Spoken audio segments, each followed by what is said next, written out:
My name is Gracie. Our daughter's name is Margaret, although she prefers Margaret.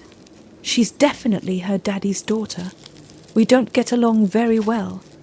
I think it's because she and I are both schemers. Throughout our marriage, I cheated on my husband from time to time. I just can't help it. I have a sex addiction, and Jack isn't up to my level in the bedroom. Anyway, that's not why I married him. I married him because he was easy to control and because he knew how to make good money. Maybe that sounds cold to you, but then you probably live in a trailer and drive a Ford. I drive a Mercedes S-Series and live in a fucking mansion.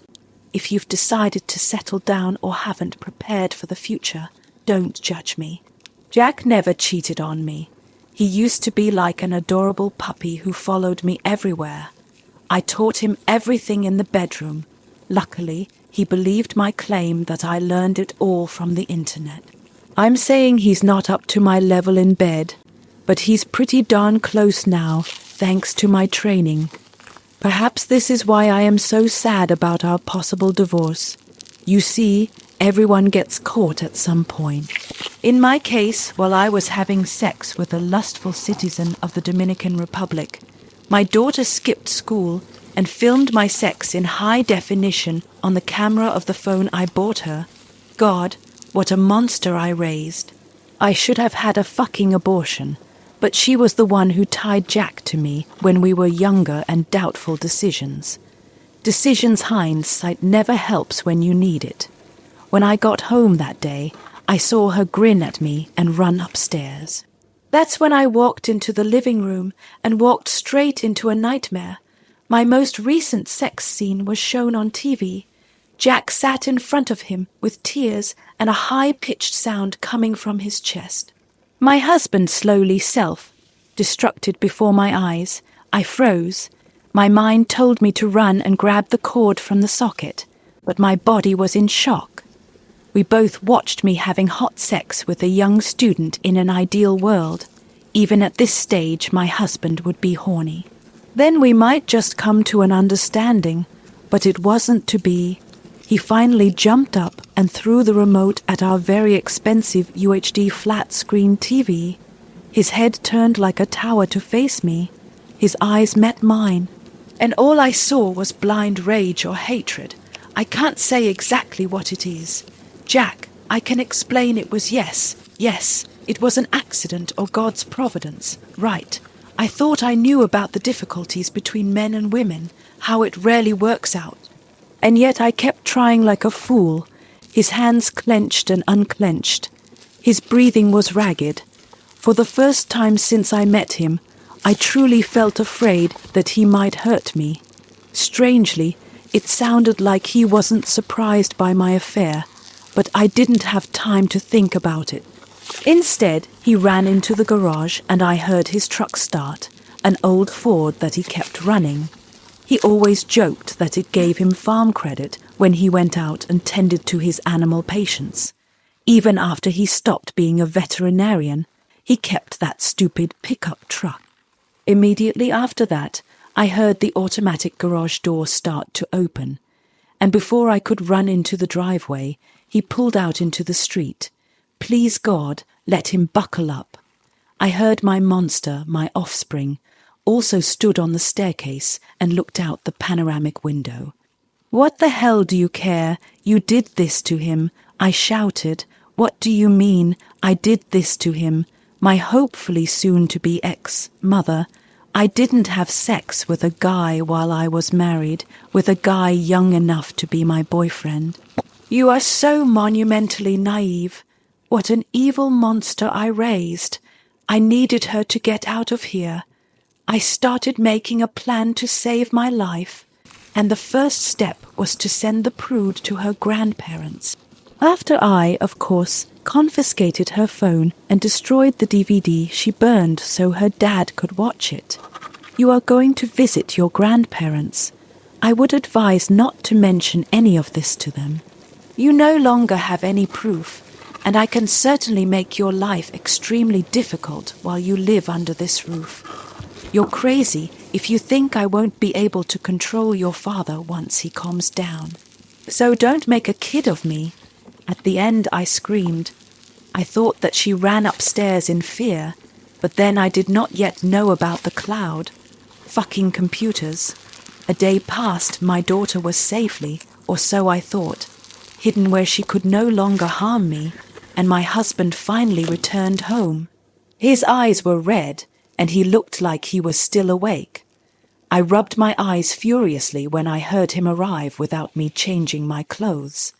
When he entered the living room, I tried to appear in terrible shape. I exhaled carefully in the voice of a little girl. Please forgive me. I must have had a nervous breakdown.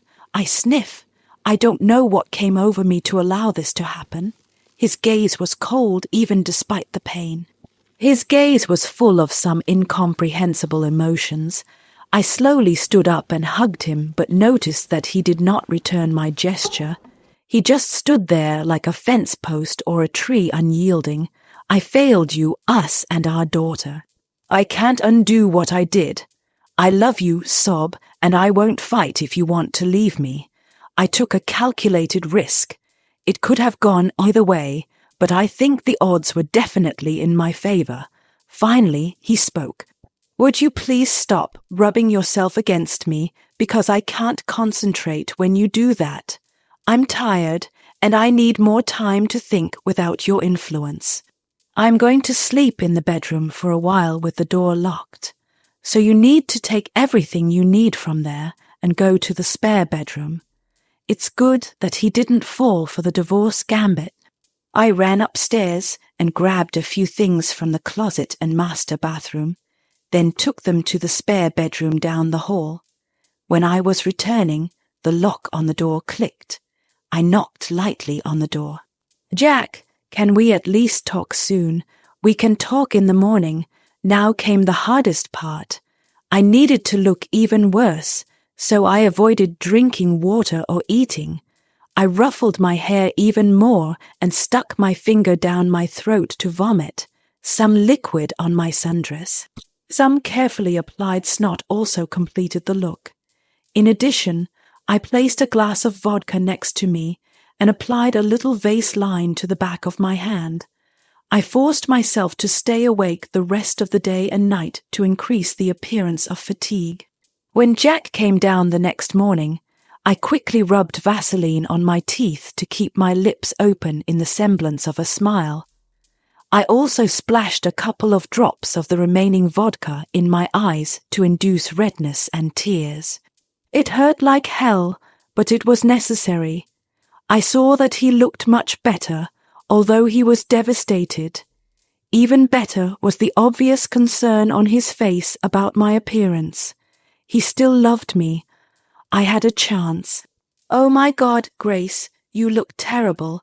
Let's get you to bed. He picked me up and carried me to the master bedroom. I sobbed on his shoulder as he carried me into the room and laid me down. It got even better when he lay down next to me and started talking. You hurt me, Grace. You really shook the pillars of heaven, but I don't want you to hurt yourself. Mom called and said they were taking care of Margaret, so we needed to talk. He looked confused, but continued. I thought about it very hard. I mean harder than I've ever thought about in my life. I think I might be willing to give you another chance, but you need some counseling about your issues. There is something else. Whatever my love, I swear Quiet, he almost shouted. I think he was more outraged than he seemed. There's one more thing, Grace. You probably won't like it, but I need you to feel the soul-crushing pain you put me through. I can't tell you when this will happen, but sometime in the future I'm going to sleep with another woman and film it. If you want us to continue, you'll have to watch me have sex with someone else. Then we'll be even. I was truly shocked. I created a monster out of my loving husband, and he was determined to disfigure me. The mere thought of him doing to another woman what I had done to my lovers was almost unbearable, but I needed him. I had to go through this to get my life back to where it was. After I get my revenge at some point in the future, I will do the same. In the meantime, assuming we get intimate again, I'll put on a condom.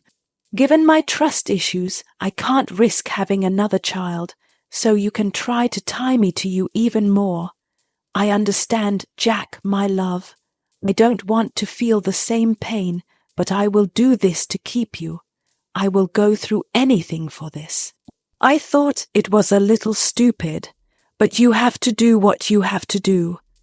Over the next few months, we settled into a challenging routine. My demon child came back into the house, and she clearly couldn't understand why we didn't get a divorce. I just grinned at her and reminded her that I run this family. After that, she no longer directly challenged me. Counseling was also easy. I just blamed my addiction to sex. The doctor ate it and burped it up for my hubby like he was a baby egret. The problem was, as I mentioned earlier, my husband was trying his best to have sex with me in a stupid way. He took control of the bedroom right out of my hands. Every time he took me, I wondered if he had learned his new passionate techniques from another woman. When we didn't have sex because he claimed he was sick or tired, I worried. Was it possible that tomorrow I would see him making out with a young girl, possibly falling in love with her? The cumulative effect was devastating. As the year progressed, I lost all my self-confidence. I couldn't risk having an outside affair become known to my husband, so I relied solely on him. I was sad when he didn't pay attention to me. I lost weight, although I wasn't fat to begin with. Even my hair lost its shine and became brittle. People at work told me that I looked like I had suffered a shock and had aged 10 years. I couldn't sleep, my joints hurt. Maybe I was aging prematurely. The worst part is that I started to obsess over my husband and, dare I say it, really love him. Everything was in his hands. Every day I expected my world to be taken from me, and like some evil priest in a movie, my Jack to giggle happily and reach into my chest to rip out my beating heart. My plan was terrible. Who would have thought that the main intrigue, Gear, would fall into a trap that she herself set? Finally, almost a year later, I can't take it anymore. I decided to pull the plug and see what happened. I sent my daughter back to her grandparents and decided to sort things out with my loving husband. He needed to take a shit or get off the potty, or I was leaving. Even though I really love him for the first time, I can't suffer anymore. Jack, I can't stand it anymore. I need you to hurry up and find this other woman, have sex with her, and let me watch the tapes so we can get through this. He just looked at me. I felt goosebumps crawl across my body as I realized that this look was the same as the one he gave me a year ago. The look of a bug collector when he sees a particularly interesting bug he wants to collect, or perhaps the feverish look of a young sociopath burning ants with a magnifying glass. What have I done with my actions? Do you really think I can stoop to your level, Gracie? He said in a cold voice. I noticed that he used my full name, which he never did as he preferred the nickname, Grace. I never intended to do what I told you. All I've done this year is push you. I wanted you to finally love me, so that when you could no longer bear the worries and doubts, you would give me an ultimatum. He stood up and walked into his office. I heard the key turn in the lock and he came back with a large envelope. You can sign it or not, I don't care. We've come full circle, you and me.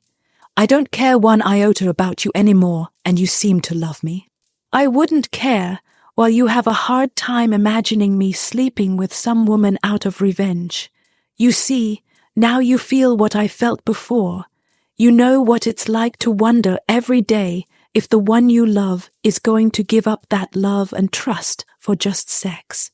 A year ago, I had no intention of deciding anything. I just wanted to hurt you as much as possible without putting you through physical torture. I looked at the papers he handed me, divorce papers signed and dated just under a year ago.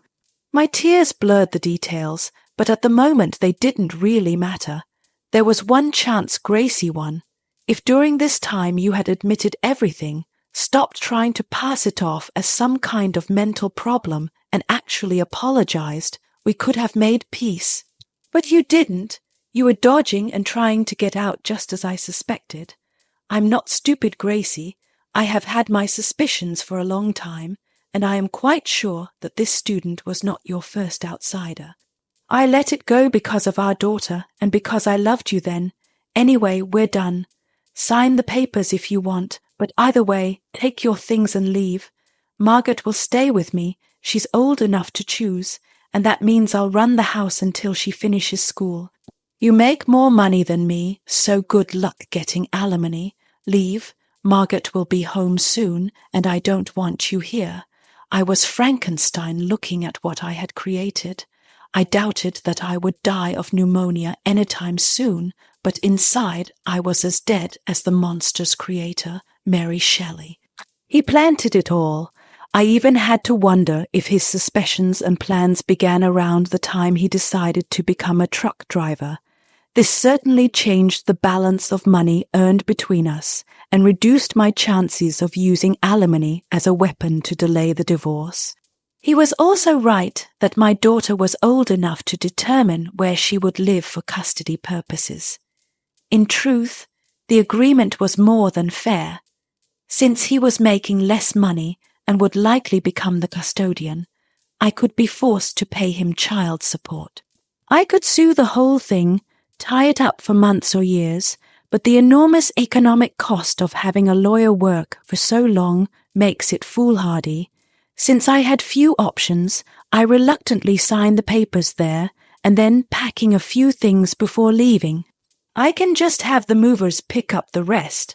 After all, things are just property. What I really want, I no longer have. This should have been the end of my sad story, but my daughter, making it clear that she was not afraid of me and that she never wanted to see me again, uploaded my shameful actions from the cloud to the Milk website. The fallout from my amateur videos was swift, faster than the lawsuit that resulted in them being removed.